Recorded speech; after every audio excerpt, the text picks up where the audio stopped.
Hello guys, आज का जो हमारा टॉपिक है वो है त्रिघात के लिए। जैसा कि हम सभी ने इससे पहले वाले वीडियो में जो बहुपद के शून्यक होते हैं गुणांकों में संबंध को क्लियर किया था, तो आज हम उसी को पढ़ेंगे। लेकिन यहाँ पर क्या होगा, हमने इससे पहले वाले वीडियो में द्विघात जो बहुपद होते हैं उनके लिए क्लियर किया था, और आज हम त्रिघात वाले बहुपदों के लिए समझेंगे। और जैसा कि हम सभी अलजेब्रा को पढ़ रहे हैं और अलजेब्रा में हम छोटे से भाग जो कि हमारा बहुपद है, पॉलिनोमियल है, उसको ही क्लियर करते हुए चल रहे हैं। आज का एंड पॉइंट है, आज हम एंड करेंगे इसको और उसके अगले वीडियो में हम जानेंगे सरसमकाएं। तो दोस्तों, अब हम इसी के साथ वीडियो को स्टार्ट करते हैं और समझते हैं कि त्रिघात बहुपद के लिए जो हमारी समीकरण कैसे बनती है और इसको जानेंगे। तो दोस्तों, पेन व कॉपी लेकर तैयार हो जाइए और इसी के साथ वीडियो को स्टार्ट करते हैं। तो दोस्तों, अब हम बात करते हैं कि मान लो यहाँ पे हमें क्या दिया गया, तीन मूल दिए गए हैं। क्योंकि जब भी हम बात करते हैं कि जब हमारा त्रिघात बहुपद होता है, तो त्रिघात में बहुपद में क्या होता है, जो हमारी समीकरण होता है, बहुपद होता है। जैसे कि यहाँ पे लिखा हुआ है A x cube B x square C x plus D. ये हमारा क्या है, ये हमारा त्रिघात बहुपद है। तो त्रिघात बहुपद में यदि आपसे कहा जाए कि इसके शून्य कितने निकलेंगे, तो आप कहेंगे कि इसमें अधिकतर घात देखनी है। अधिकतर घात किसकी देखनी है? चर राशि की देखनी है। जितनी अधिकतर घात होगी चर राशि की, उतने ही उसके मूल निकलते हैं, शून्य निकलते हैं, जो समीकरण को क्या करते हैं, संतुष्ट करते हैं, जैसा कि हमने जाना था। तो इसकी बात करें त्रिघात वाले बहुपद की, तो इसमें जो हमारी चर राशि है उसकी अधिकतम घात कितनी है यहाँ पर, तो आप देखेंगे कि बताएंगे आप अधिकतम घात यहाँ पे 3 है, इससे कम है, बाकी सब इससे कम है। एक्स की घात 2 है, एक्स की घात 1 है और बाकी है ही नहीं। और यहाँ पे अधिकतम की बात करें तो 3 है। तो इसके शून्य कितने निकलेंगे? शून्य की बात करें तो यहाँ पे शून्य जो होंगे, अधिकतम शून्य मैक्स की बात करें तो यहाँ पे कितने निकलेंगे? 3 निकलेंगे, 3 शून्य निकलेंगे। अब बात करें कि जब हमें समीकरण जो हमारी होती है उसे बनाना पड़े, जब हमें शून्य दिए जाए, मान लो हमें यहाँ पे अल्फा, बीटा और गामा, ये हमारे क्या दिए गए? 3 शून्यक दिए गए हैं। हमने इससे पहले वाले वीडियो में हमने 2 शून्यक लिया था, अल्फा बीटा, उसके आधार पे हमने समीकरण बनाया था। लेकिन यहाँ पे त्रिघात है और 3 शून्यक निकलेंगे, तो हमने यहाँ पे 3 शून्यक मान लिए, जो कि क्या है, अल्फा है, बीटा है, और एक एक्स्ट्रा बढ़ा दिया है, जो कि हमने अल्फा बीटा इससे पहले भी माना था, लेकिन एक एक्स्ट्रा बढ़ा दिया गया है, गामा। तो ये हमारे 3 शून्यक होता है। इतना क्लियर हो गया आपको? अब बात करते हैं कि जब हमें समीकरण बनाना हो तब कैसे बनाएंगे, तो इस पे बात करते हैं। तो दोस्तों, आपको 3 सूत्र याद रखने हैं। कौन कौन से? सबसे पहला जो हमारा फार्मूला होगा वो होगा alpha plus beta plus gamma.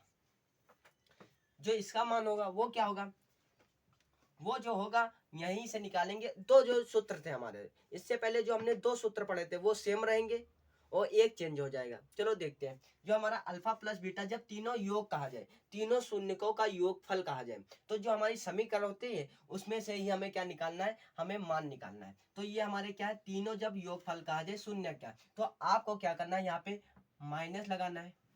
फिर क्या लिखना है, ऊपर लिख देना है एक्स स्क्वायर का गुणांक बट्टे एक्स क्यूब का गुणांक। यदि यहाँ पे हमने क्या किया, ऊपर जो थी संख्या एक्स स्क्वायर का गुणांक, वहां पे आपको क्या करना है, माइनस कर देना है। जब क्या कहा जाए, यहाँ पे जब तीनों शून्यकों का योगफल कहा जाए, तो यहाँ पे जो हमने क्या किया, माइनस लगा दिया और एक्स स्क्वायर का गुणांक कर दिया। नीचे वाला जो हमारा है वो है एक्स क्यूब का गुणांक, नीचे वाला वही रहेगा जैसा कि हमने इससे पहले वाले वीडियो में जाना था कि जो हमारी नीचे वाली संख्या होती है, नीचे वाला था वो बिल्कुल सेम था, एक्स स्क्वायर का गुणांक था इससे पहले वाले में जब द्विघात बहुपद था। तो यहाँ पे क्या है, एक्स क्यूब का गुणांक ये सेम रहेगा बिल्कुल। जो ऊपर वाला है ना वही चेंज होगा, नीचे वाला क्या होगा, सेम रहेगा। आपको ये बात याद रखनी है।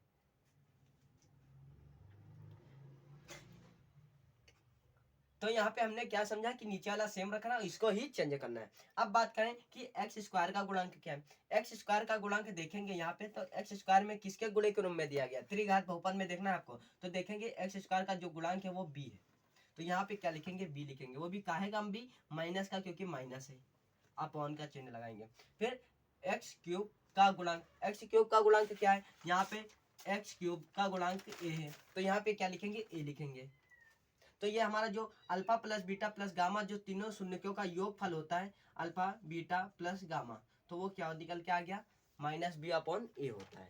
क्लियर हो गया इतना। अब हम अगले सूत्र की ओर बढ़ते हैं। जो हमारा अगला सूत्र है इसी से रिलेटेड है। इसमें क्या करना है आपको, और जैसा कि हमने पहली बात तो इससे पहले वाले वीडियो में बात किया था, जो द्विघात बहुपद के लिए बात किया था, जो हमारा अल्फा प्लस बीटा का मान निकल के आया था वो यही निकल के आया था -b/a।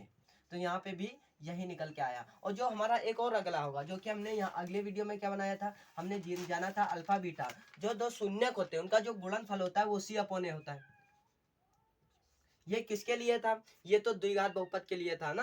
तो यहाँ पे जो ये दो मान होंगे ये दो सेम रहेंगे। अभी जो निकलेगा फार्मूला से वो भी सेम रहेगा, लेकिन जो तीसरा जो सूत्र निकलेगा, क्योंकि यहाँ पे 3 हमें शून्य दिए गए तो 3 सूत्र निकलेंगे, और 3 सूत्र जो मिलेंगे हमारे उसमें 2 तो सेम रहेंगे लेकिन एक चेंज होगा। चलो जानते हैं वो कैसे। तो यहाँ पे क्या करना है आपको, जो तीसरा सूत्र होगा वो होगा अल्फा बीटा का मल्टीप्लाई प्लस बीटा फिर गामा का मल्टीप्लाई प्लस फिर अल्फा व गामा का मल्टीप्लाई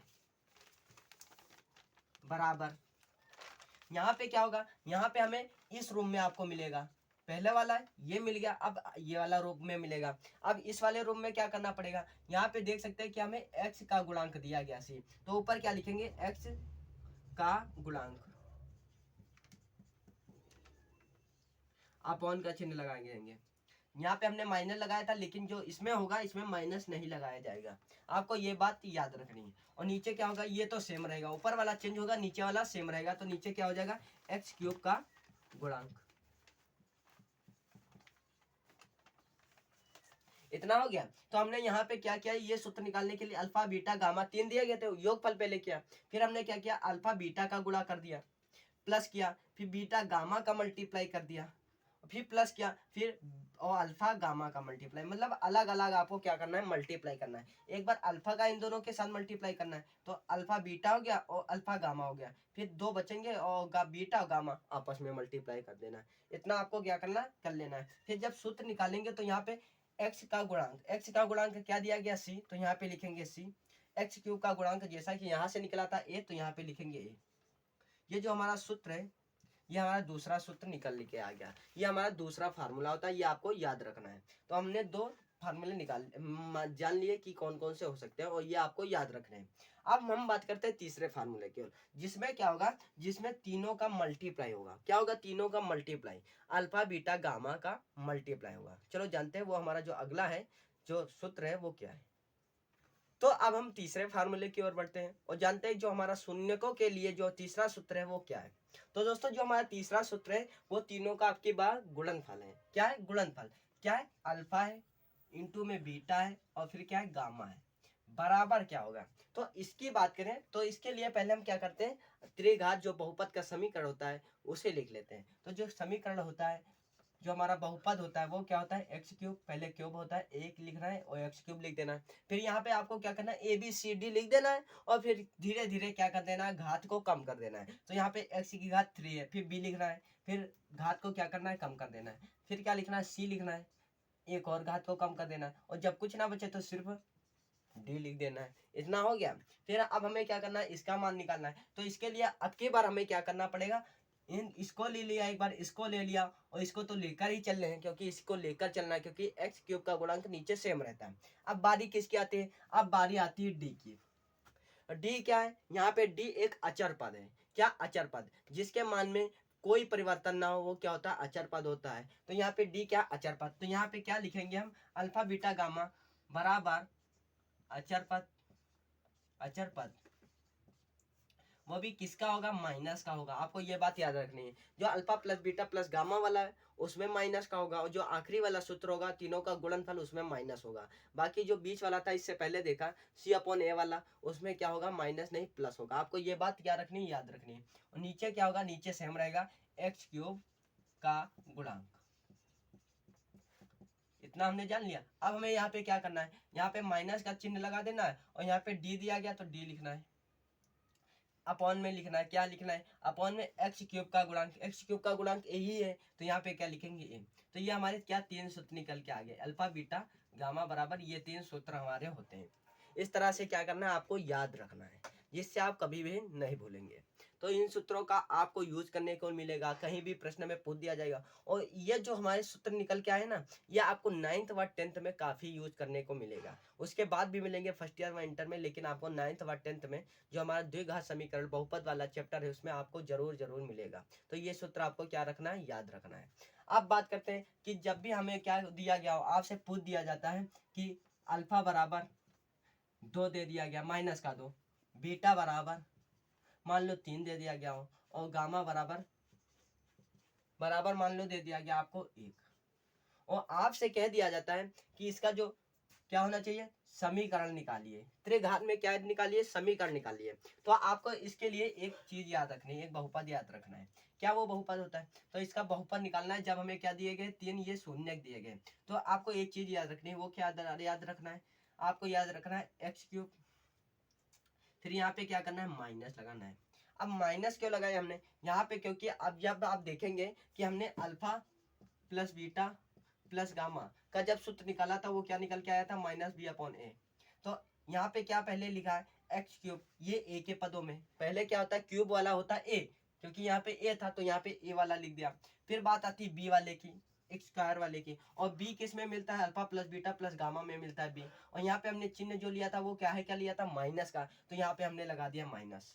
इतना क्लियर हो गया। फिर यहाँ पे क्या लिखेंगे, अल्फा प्लस बीटा और प्लस गामा, ये क्या है, ये b की जगह पे लिखा गया। किसकी जगह पे लिखा गया, b, और b में हमने माइनस लिया था तो यहाँ पे माइनस का चिन्ह लगा दिया, माइनस। याद हो, इतना क्लियर हो गया, आपको समझ में आ गया होगा। अब क्या करेंगे हम, यहाँ पे एक्स स्क्वायर है तो एक्स स्क्वायर ले लेंगे, फिर लगाएंगे प्लस का चिन्ह। अब प्लस का क्यों लगाया, आप देख सकते हैं कि जब हमने alpha beta plus beta gamma और अल्फा गामा, जब हमने ये सूत्र लिखा था तो c/a लिया था। c क्या, अब x का गुणांक है c, क्योंकि इसके बाद यही आएगा। ये वाला ले लिया, ये वाला ले लिया, अब इसकी बारी है x वाले की, एक्स स्क्वायर तो हो गया, x की बारी आएगी। और इसमें हमने क्या किया था, यहाँ पे c प्लस लिया था, तो यहाँ पे क्या लेंगे, प्लस लेंगे।